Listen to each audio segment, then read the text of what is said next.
I'm over here at New Industrial Road. I'm on my way to Eko Life Tai Seng.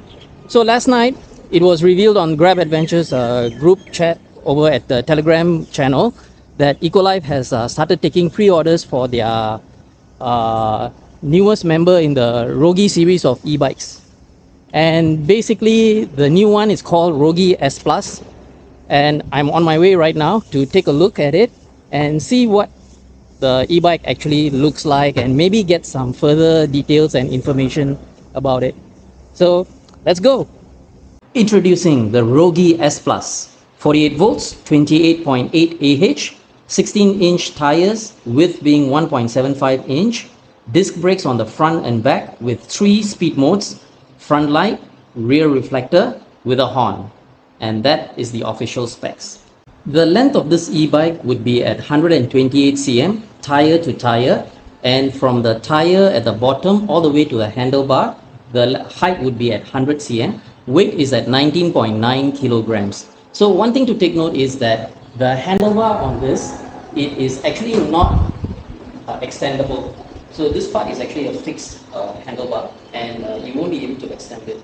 The Rogi S Plus has a foldable stand, which is the only part of the e-bike which can be folded up. So this is the only folding option that you have. So the e-bike, while being quite small, you won't be able to bring it on public transports. However, it should be able to fit in a fairly ordinary large size car or a van, for easy transportation. The e-bike does not come with a rack. You have to buy a separate rack such as this, and if you buy it at Eko Life, they will actually mount it for you on the e-bike itself. So this rack would be an additional $29.90. The wiring, as you can see, is completely external. It doesn't run inside the frame, so it's quite easily accessible for repairs or any other issues that you might actually face. However, it does look like there's a lot of wires running around, but they've done a very neat job of holding everything together in one single loop. And this would be where the controller is located at. So the controller has its own box, and I think it should be easily accessible by unscrewing the screws over here, in case you need to check the controller or clean out the controller boxes or something like that. Next, let's take a closer look at the battery and the motor hub. So fairly straightforward battery over here. Wow, quite heavy. Okay, so what does it say? Yep, so it's a 48 volts, 28.8 Ah, 1382.4 watt hours. So wow, this thing is really heavy, man. Due to the number of batteries inside it, it's really on the hefty side, man.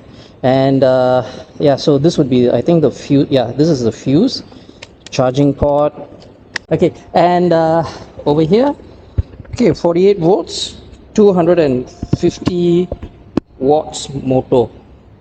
The LCD panel is quite standard. So you activate it by pressing the power on button, and you have these two plus and minus to navigate between the speeds. And this is actually a 3-speed e-bike. You have these 3 speed modes of pedal assist to help you cycle. And the horn button is actually separate by itself. So over here is a horn. Let me try.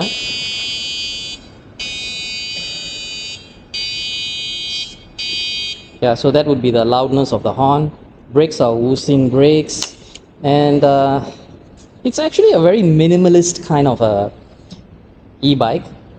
You activate the front lights by just holding down the plus button, and you can see. I'm not sure that you guys can see. Let me bring it a bit, over here to the corner, and try it out again.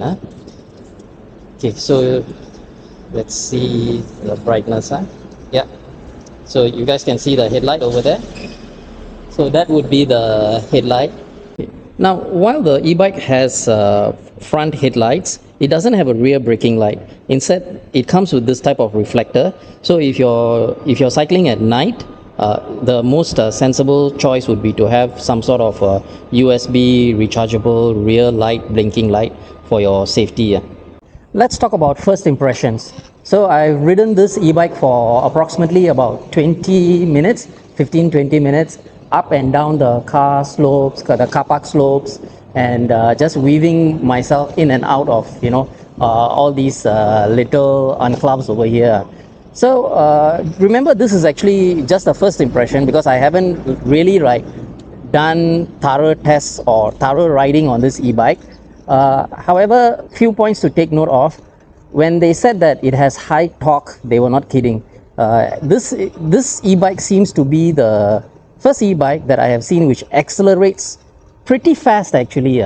So like climbing up these slopes, like right now I'm at mode 1, going up to mode 2. Yeah, the torque acceleration behind, I don't see any slowdown or anything, and this is going at mode 3. As you can see, this car park slope is pretty steep. It's pretty steep. Yeah. Yeah. Okay. So it's very, very fast. The acceleration is very, very good on this e-bike. That is my personal opinion so far among all the e-bikes that I have tried out. However, the e-bike itself, right? There are a few things of concern to me. But there are very minor concerns. Basically, the lack of a rear braking light, I have to pay additional, and then the rack also I have to pay additional. And another thing to take note of, right, is that the chain on this e-bike, it seems a bit really close to the battery pack. So I'm not sure over time what's the cycle chain, whether it will start rubbing the battery pack or something, over time, if it becomes loose or anything. I wish they had put some sort of protective guard or something, especially this is not a foldable e-bike in the middle, right?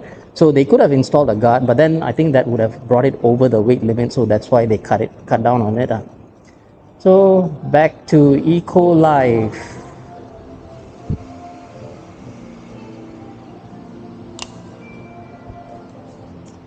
Okay, Marcus, thank you very much for the test ride. Yeah, really, really great. Yeah. So, sorry, would you mind just, the camera is on. Okay, yeah, okay. yeah. So, do you mind just telling me the price point, for this? Currently is newly approved by LTA, so it's under pre-order status. So for the retail price currently is 1920, and then for the pre-order price is 1899. So anyone who is interested, you just have to place a deposit of $50, and then we can help you to place an order. And then once it arrives, within approximately about 1.5 month time, and then we will get back to you. Okay, sure. Yeah. Yeah. So I also understand that there are various colors which are available, right? Yes. 3 colors, I Three think. colors, black, Yeah. red, and grease gray. What about the warranty period? Is it the standard warranty? Yeah, it's standard warranty, 6 months for the electronic parts. Oh, I see. Yeah. Okay, yeah. Okay, Ken. Yeah. So I really had a great time test riding this e-bike. Okay. So thanks to Eko Life, and also thanks to you, for being here and letting me, ride the e-bike. Well, thanks you for taking your time here to video. Oh, no, it's my pleasure. To see your store, your company expanding into new areas of Singapore. Okay.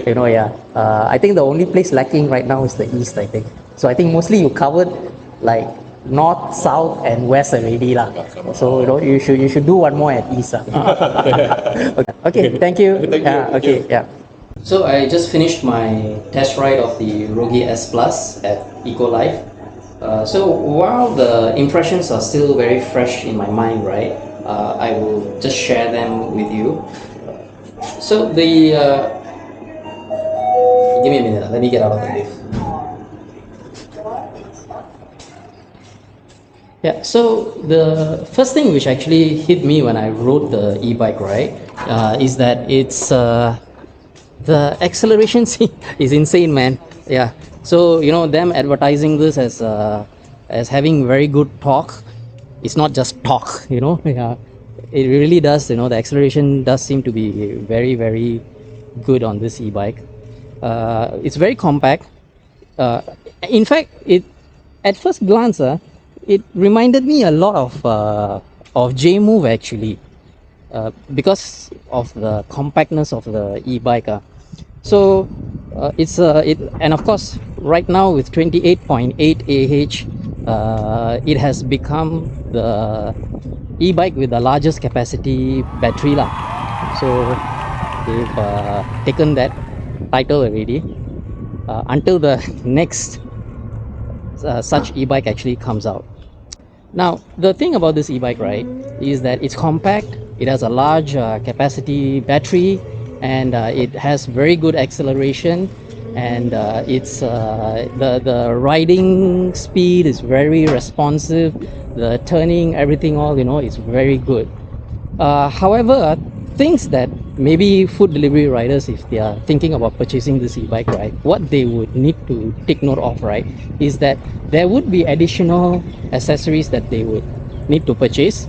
If you're, you know, like a full-time delivery rider who uses a back rack, you would need to get the additional, you know, bike rack at the back, and then apart from that, the lack of a braking light is also a bit of a disappointment to me.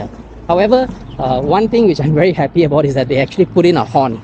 You know, unlike, you know, some other e-bikes which uses a bicycle bell, you're riding on the road, bicycle bell is just not gonna cut it, man. They put in a horn. Horn could be a bit louder, but it's perfectly usable lah. The bicycle chain, yeah. So I dislike the fact that the bicycle chain is so close to the battery. Until maybe I get an opportunity to actually ride it for an extended period of time, you know, or, you know, like when the e-bike is released, is readily available, and, you know, they have models at Canberra or something, right, I will actually do a test ride at the usual place where I do all my reviews, and then I can have like further information.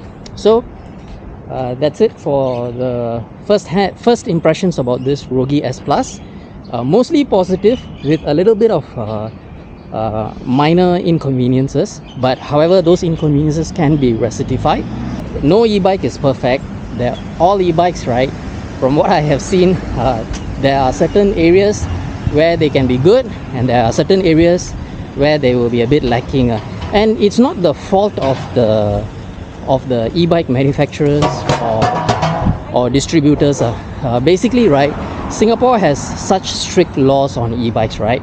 So they have to find some way to work within the limitation of that law, and come up with, you know, e-bikes which can be approved by LTA. So, you know, the like example, right, like we talk about the lack of a rear rack and all that, but that is how they are actually able to fit in, you know, a higher capacity battery. If you're putting in higher capacity batteries and the weight of the battery goes up, then you have to deduct it from somewhere else in order to meet the 20 kg LTA limit, right? Yeah, so hopefully the laws might change a little bit if, supposing, you know, enough people voice out their opinions and all this, you know, and the e-bike industry can actually progress more further in Singapore. And that's it. So tomorrow is Mother's Day, and wish all riders good earnings, ride safe, be safe, and I'll see you in another episode soon. G-Man signing off.